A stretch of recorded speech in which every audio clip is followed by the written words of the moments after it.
Hi guys! Welcome to episode 10 of Ask Lauren Oliver. This is the Cape Cod edition. Woo! The first question comes from the Panda Girl 16 on Tumblr. How do you come up with character names? I'm actually pretty bad at coming up with character names. I have a less difficult time. I have a slightly easier time coming up with main character names, I think, because that's kind of how I first have the idea for books. Characters kind of pop into my head and they start speaking to me because I'm a pretty character-driven writer. But in terms of subsidiary characters or side characters, it's very hard for me. So my two tips are baby naming websites are very, very useful. And especially if you're writing something historical or you just want to figure out, what names were popular, let's say in the 70s, whatever. It's really awesome that you can just find whole lists online or you want a name with a specific meaning, for example. And the other thing I've done in the past, which I do not recommend, is I've just actually named characters after people who went to my high school. But after having infuriated various people, I, again, don't recommend that. So baby naming websites. At Christy Llewellyn from Twitter writes, do you ever get stuck writing a chapter that doesn't seem like it's going anywhere, and how do you get past that?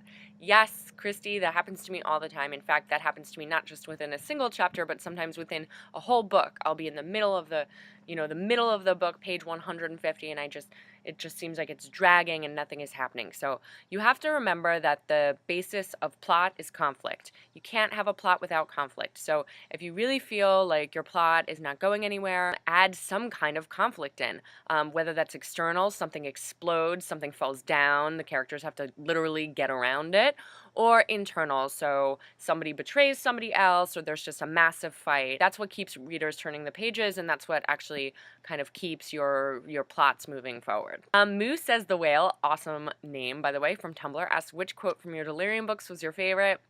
I mean, I know it's controversial, but I'm not going to lie, I love the ending of Requiem, so that whole last passage I really love, so I'm going to have to go with that. For those of you who haven't finished reading, what's wrong with you? Hurry up!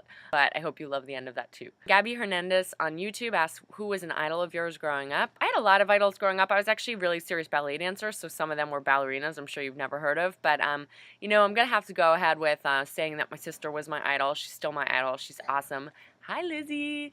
Piano Books 42 from YouTube asks, what was the first draft of a novel you ever finished, and what was the book? So it took me a really long time to learn how to actually just complete a book. I mean, actually just sit down and write page after page after page and kind of stack them together. That's not a skill that you grow up knowing how to do. I started trying to write a book when I was a freshman in high school, and I finished writing a full-length book when I was a senior in college, and I was so proud of myself. Unfortunately, the book was missing one very important thing, which is that it had absolutely no plot, no conflict, nothing happened.